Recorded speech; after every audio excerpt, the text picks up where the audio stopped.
Merci à tous d'avoir fait le déplacement pour aujourd'hui. Aujourd'hui, on va vous parler de CRM avec Émilie. Moi, je suis le fondateur de Standard Ecom. On est une agence CRM spécialisée sur Klaviyo.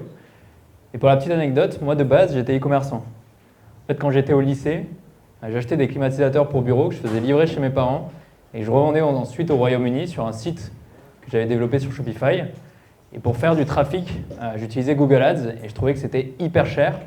Et du coup, j'ai commencé à me renseigner sur tout ce qui est fidélisation, CRM, et c'est comme ça que j'ai découvert Klaviyo.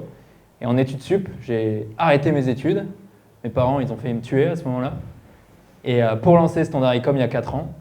Et aujourd'hui, on est une boîte d'une quinzaine de personnes et on accompagne des marques comme Cosmeti, Delcé Paris sur leur CRM, mais aussi du coup Arthur. Et je vais laisser Émilie le soin de se présenter.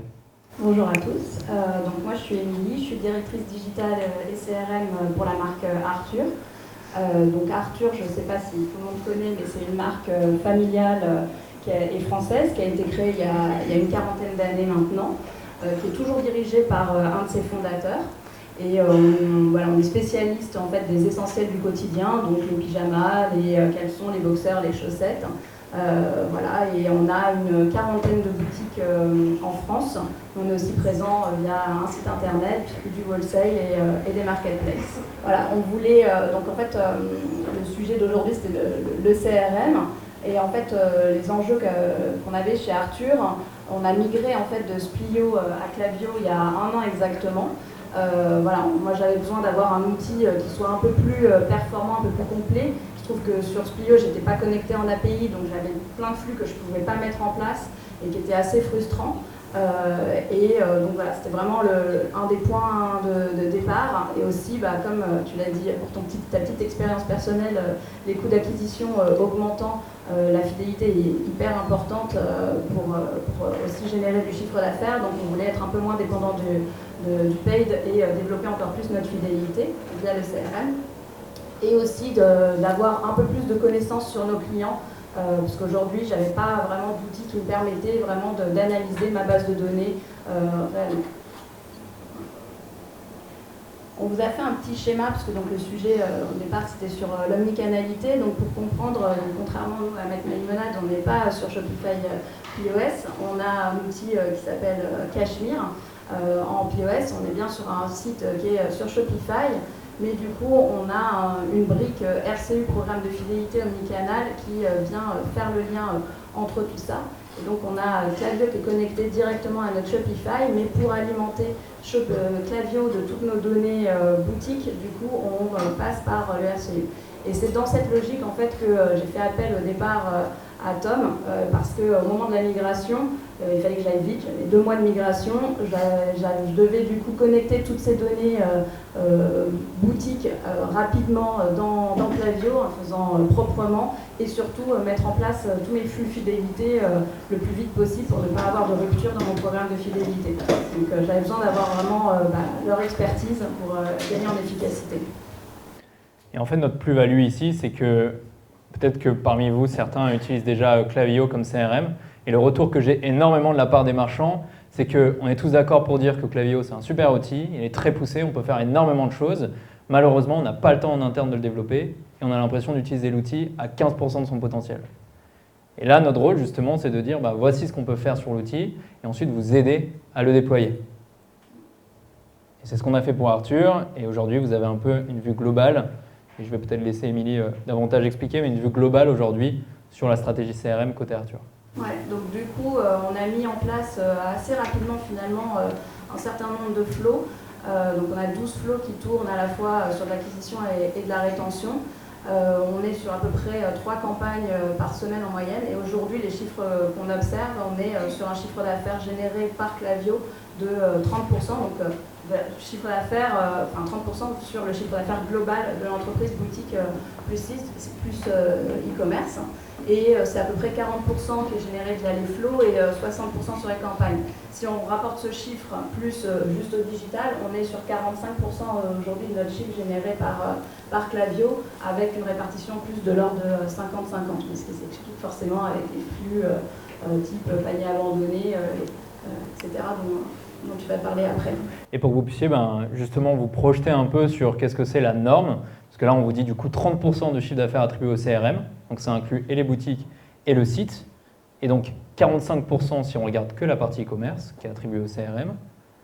Et nous, comme aujourd'hui on gère le CRM d'une cinquantaine de marques, on est en mesure de vous partager les benchmarks suivants, qui est la moyenne du chiffre d'affaires attribué au CRM par industrie qu'on observe pour la partie e-commerce uniquement, avec une fenêtre d'attribution réduite, non pas de 5 jours, mais à 2 jours.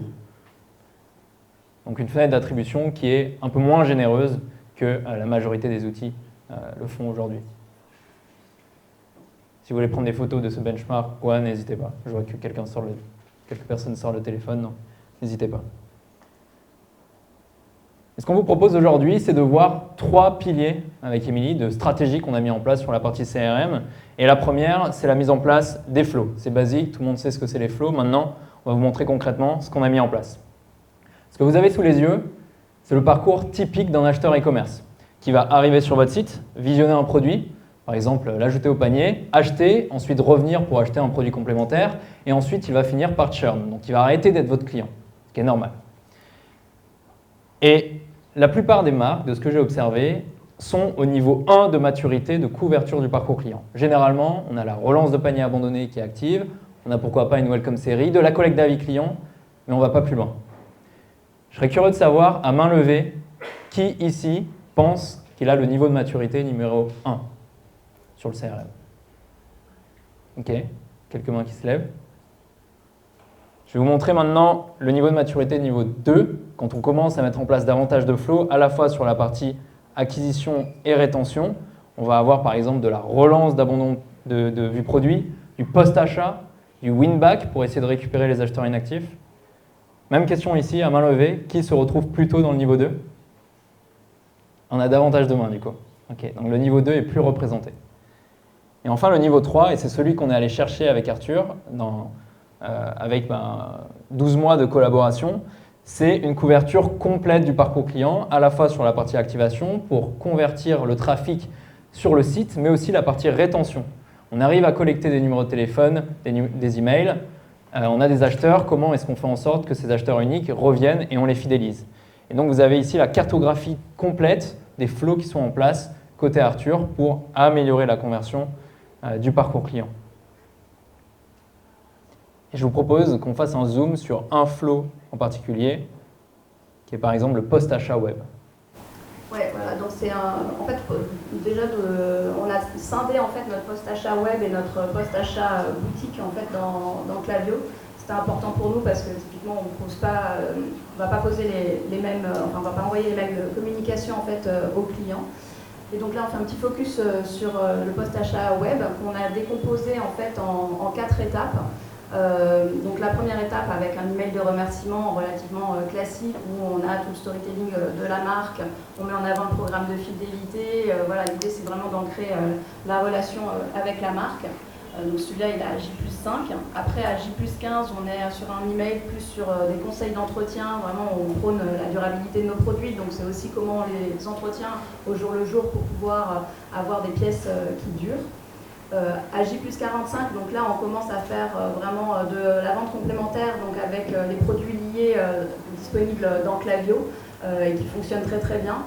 Et à J+75, on refait un cross-sell un peu plus élargi, toujours en fonction de ce que la personne a acheté. Donc nous on vend, je vous l'ai dit tout à l'heure, de l'homme, de la femme et de l'enfant, donc on segmente énormément en fonction de la catégorie de produits qui a été acheté au préalable. Et pour compléter là-dessus, nous on sait que sur du post-achat, on a des taux de désabonnement qui sont extrêmement élevés. Donc si vous voulez, c'est important d'envoyer des messages à nos clients pour les fidéliser, mais il faut faire attention parce qu'ils peuvent très rapidement se désabonner. Et donc c'est pour ça qu'on a ce besoin de segmenter pour améliorer la pertinence de nos messages. Essayer d'envoyer le bon email à la bonne personne au bon moment. Et dans le cas du post-achat d'Arthur, les timings ne sont pas laissés au hasard. Si on a une couverture de J+5 à J+75, c'est parce qu'au préalable, on a fait une analyse du comportement de réachat basé sur leur cohorte. Donc, je ne sais pas à quel point ça vous parle, les cohortes, mais c'est assez simple en réalité. Ce que vous avez ici, c'est l'évolution du taux de réachat suite à un premier panier effectué, un premier achat effectué par une personne. Donc par exemple en juin, sur tous les acheteurs qui ont passé commande pour la première fois en juin, vous avez ici le comportement, donc 4% ont racheté immédiatement, 2% ont racheté le premier mois, ensuite 1%, etc., etc., etc. Ça nous donne du coup une moyenne. Et en fait, la conclusion qu'on en tire de tout ça, c'est que le moment où le taux de réachat est le plus élevé pour Arthur, grosso modo, c'est les 2-3 premiers mois. Donc en fait, on sait le moment où une personne est la plus à même de racheter, et c'est à ce moment-là, je vous remets la slide, qu'on vient taper. Donc à votre place, je vous recommanderais de regarder vos cohortes, chaque business est différent, regardez vos pics de réachat, et basé là-dessus, adapter les messages et les timings pour favoriser du coup le réachat. Et adapter aussi, je rajouterais, parce que tu vois, si tu peux revenir sur la slide d'avant. Ouais. En fait, au tout départ, on n'avait pas mis exactement ce ciblage ici sur le dernier. On était plus sur un a priori, voilà, plus métier. Et en fait, ça ne fonctionnait pas forcément très très bien. On a fait des A/B tests aussi en fonction du contenu. Qu'est-ce qui allait mieux marcher? Est-ce que c'était de mettre des produits liés? Est-ce que c'était de pousser du coup de l'homme si la personne avait acheté de la femme pour lui faire découvrir les autres environnements? Donc ça, je vous invite vraiment à tester un maximum de choses. Pareil sur les timings, on fait énormément de tests en fait avec Standard Ecom pour optimiser énormément nos flux en fait. Est-ce que vous avez des questions sur cette partie post-achat avant qu'on avance? Yes. Du coup, là, c'est le post-achat, post-premier achat. Ouais. Et comment, après, ça s'orchestre avec les autres campagnes? En fait c'est un achat, mais tu mets des règles en fait, dans Klaviyo en fonction de si elle a déjà acheté, donc tu bloques en fonction... en fait, tu fais un achat, et si c'est ton premier achat ou pas ton premier achat, tu n'as pas exactement le même flux. Mais par exemple, sur le premier email de remerciement, c'est pas le même pour tout le monde. Tu ne peux pas dire à tout le monde voilà, ton programme de fidélité. Même sur le guide d'entretien, on va l'envoyer une fois, etc. Par exemple, pourquoi pas 2 fois, mais on ne va pas te le renvoyer à chaque commande. Ce serait un peu lourdeau. Donc pareil, ce qu'on disait sur le post-achat, segmenter au maximum pour envoyer le bon message à la bonne personne au bon moment. Là, c'est une vision simplifiée. Et après, au niveau de tout le reste des autres campagnes hebdomadaires, est-ce qu'il y a une fréquence qui est différente selon cette cible du client, ou est-ce que tu continues à envoyer tes campagnes? Après, dans Klaviyo, tu peux utiliser là, le Smart Sending. Donc, pour l'instant, nous, on ne l'utilise pas parce en fait, on pilote énormément la délivrabilité. Donc, on regarde en fait, sur chaque flow comment ça fonctionne, etc. Et c'est plutôt ça notre indicateur. On se dit, tant que notre délivrabilité est bonne, que nos taux d'ouverture sont bons, on continue en fait. Donc, Et tu nous fais une transition pour la troisième partie qui arrivera un peu après, où justement, on a creusé la segmentation RFM pour avoir une approche différente en fonction du comportement utilisateur. J'avance un peu pour vous montrer d'autres choses qui sont intéressantes, je pense. Je reviens sur la slide des flows. Donc là, on vous a montré le post-achat web retail qui est juste là, enfin le web du coup. Les résultats, en effet, c'est ce qui intéresse tout le monde en plus. Et ici, on a les résultats donc, du post-achat web avec le taux d'ouverture, le taux de clic, taux de commande, et c'est ça qui va nous intéresser, le montant généré par destinataire de nos emails, pour que vous ayez pareil ce côté benchmark. Au niveau des flows, on va faire un zoom sur celui-ci désormais, qui s'appelle le Browse of the Month. C'est lorsqu'une personne arrive sur le site d'Arthur. Donc on a des collections qui sont assez larges, puisque c'est du prêt-à-porter. On a de l'homme, de l'enfant, de la femme. Et en fait, on va avoir beaucoup de visiteurs qui arrivent sur le site, qui regardent un t-shirt par exemple, un caleçon, qui repartent. Mais en fait, on a voulu capter ces visiteurs en leur envoyant un email personnalisé. Et voici comment on a construit l'email. Et pareil, on a segmenté au maximum pour essayer d'envoyer le bon email à la bonne personne au bon moment. Et ce qui est assez canon, dans ce template, c'est qu'on réaffiche le produit visionné par la personne il y a quelques instants, on lui fait une recommandation personnalisée basée sur son historique d'achat. Donc au niveau du push produit, tout est personnalisé. Et il y a une chose qui est hyper importante, c'est tout en haut, un bandeau qui est dynamique et qui va apparaître et disparaître en fonction de qui reçoit l'email. Si vous êtes un client habituel de chez Arthur, vous n'allez rien voir. Ou alors il me semble que c'est une mention comme quoi la livraison est offerte à partir de 100 € d'achat. Par contre, si vous êtes un prospect que vous n'avez jamais acheté et que vous avez toujours votre incentive de bienvenue, eh bien en fait, on a un petit clin d'œil, un petit rappel, et du coup, ça crée une cohérence dans tout votre CRM. Parce qu'à partir du moment où on est un prospect chez Arthur, qu'on a une incentive de bienvenue, eh bien on nous la rappelle constamment jusqu'au premier achat. Et voici du coup derrière les perfs de ce flow. J'avance un peu parce qu'il y a d'autres choses super intéressantes qui arrivent. Je vous propose qu'on fasse un zoom sur la qualification client, puisque l'enjeu du CRM, c'est de collecter plus de personnes et de collecter plus de données. Si on fait x2 sur notre taille de base email, on va faire x2 sur notre chiffre d'affaires CRM. C'est aussi con que ça. Et ça, on le travaille énormément aujourd'hui avec Arthur. Ouais. Donc là, on vous a fait un petit schéma en fait, pour synthétiser en fait, les différentes sources de collecte d'opt-in. Donc, et en fait, c'est 40% en fait, des collectes qui sont générées par la pop-in d'inscription à la newsletter sur le site. On a aussi bien sûr l'intégration sur Shopify au moment du checkout, les boutiques qui collectent aussi des emails et le footer du site. Mais vraiment, la source principale de collecte, c'est vraiment la pop-in du site sur laquelle on travaille beaucoup aussi. On fait énormément de tests depuis le lancement en fait, sur mobile, sur desktop, sur les moments de déclenchement de cette fameuse pop-in. Et ce que je recommande à énormément de marques, quand ils nous contactent et qu'ils nous disent « Ok, comment est-ce que vous pouvez nous aider à améliorer nos perfs CRM ?» Très souvent, dans mon top 3 des recos, c'est de dire « Essaye d'améliorer ta collecte d'email ». Parce que, encore une fois, c'est tout en haut en fait, du funnel. Et si vous arrivez à augmenter la collecte d'email, l'ensemble des perfs CRM sera impacté. C'est extrêmement important. Et chez Arthur, en fait, on lance des panoplies d'AB tests sur l'AB test. On en a fait énormément. Énormément. Moins 15, je pense. Et récemment, ce qui a bien fonctionné, c'est de tester une nouvelle fonctionnalité de Klaviyo qui s'appelle le Form Optimization, qui va en fait tester en automatique différents timings de déclenchement au niveau du scroll, au niveau du timing, pour ensuite déterminer ce qui fonctionne le mieux. Derrière, ça nous a permis d'augmenter les performances du pop-up. Et vous voyez ici du coup le pop-up d'Arthur qui ressemble à ça, qui est en 2 étapes. Où à la fois on collecte l'opt-in, mais aussi de la donnée utilisateur, à la fois le numéro de téléphone, ainsi que les collections pour lesquelles il est intéressé, tout simplement. Qu'on utilise après, du coup, dans nos collections liées pour pousser à la personne les bonnes collections.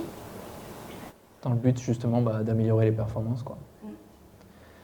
J'avance un peu, parce que j'ai vraiment envie d'aller sur la partie 3, qui va particulièrement vous intéresser, je pense. Mais pareil, dans cette optique de collecter davantage de données, ce qu'on a fait, c'est qu'on a des pop-up qui sont ciblés. Donc en fonction de qui va sur le site d'Arthur, tout le monde ne va pas avoir en fait les mêmes pop-up. Donc par exemple, les prospects, eh bien, ils vont avoir l'incentive de bienvenue. Mais pour les clients existants qui n'ont jamais renseigné leur anniversaire, on va leur trigger un pop-up pour justement collecter cette donnée utilisateur. Et ça nous permet de façon continue de qualifier un peu plus le trafic, qualifier un peu plus la base, et du coup on se retrouve avec une base acheteur avec plus de données et qu'on peut donc adresser de la meilleure des manières. Je laisse quelques secondes pour les photos.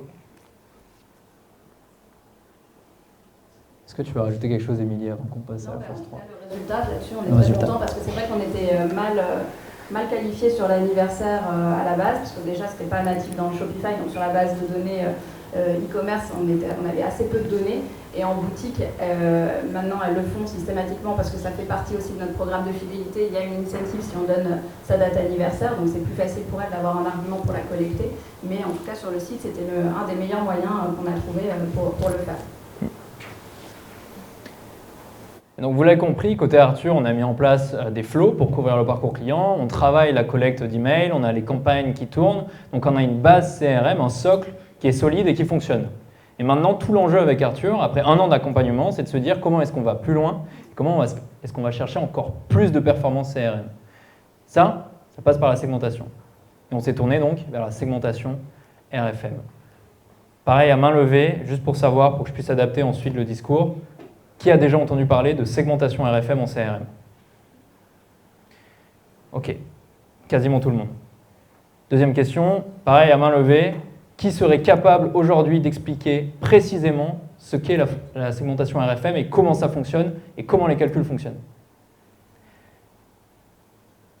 3 personnes lèvent la main. En fait, la segmentation RFM, c'est un concept qui peut paraître assez complexe parce que tout le monde en parle, mais personne n'explique concrètement comment ça marche. Donc l'idée, c'est qu'on en discute et qu'on vous montre concrètement ce qu'on a fait pour Arthur. Donc en fait, il y a 3 étapes pour définir sa segmentation RFM. La première, on doit définir les règles de nos segments pour catégoriser notre base. Ensuite, on voit comment évolue notre base, dans quel sens. Est-ce qu'on a plus de meilleurs clients? Est-ce qu'au contraire, tout le monde sort de la base? Et enfin, c'est là qu'on tire des conclusions et des strates. Et c'est ce qu'on veut, parce que si on a juste une segmentation, il ne va rien se passer derrière. Donc voici comment ça fonctionne. On a 3 piliers différents. On a la récence, la fréquence d'achat et le montant dépensé. On va définir nos paliers.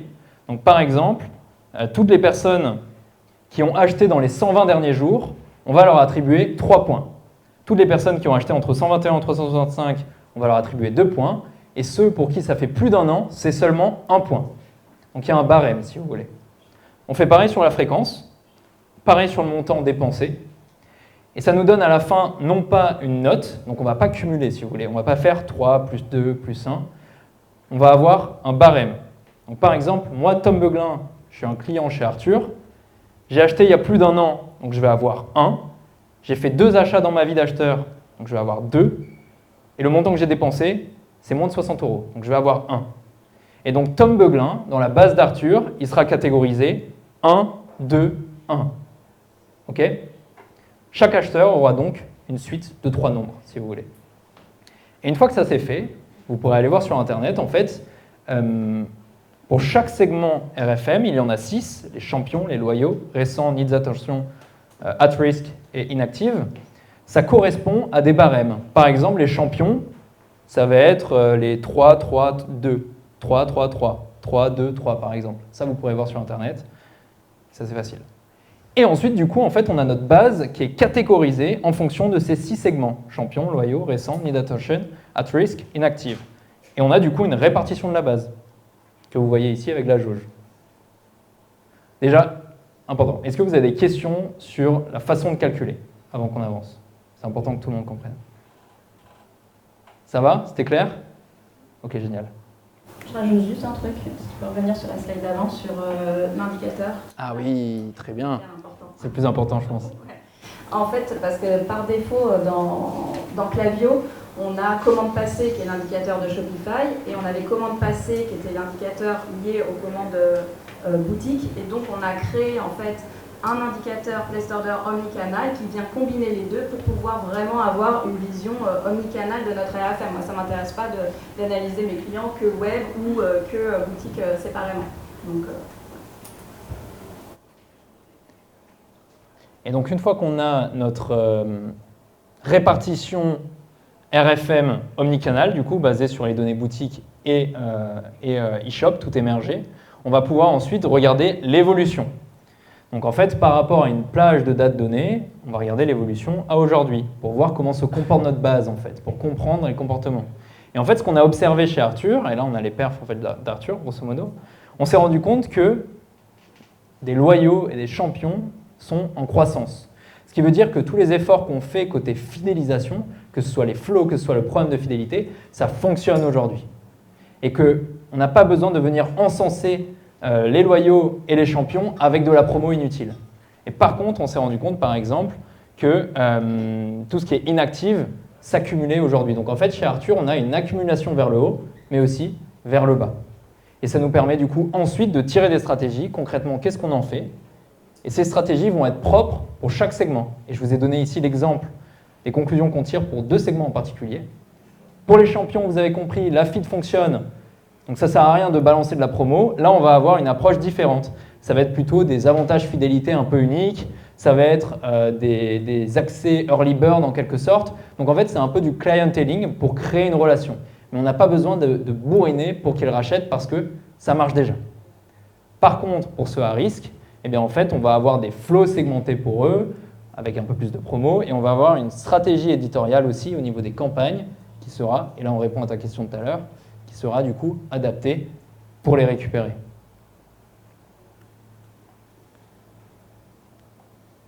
Est-ce que tu voulais rajouter quelque chose sur la partie RFM? peut-être sur la slide sur les inactives. Ouais.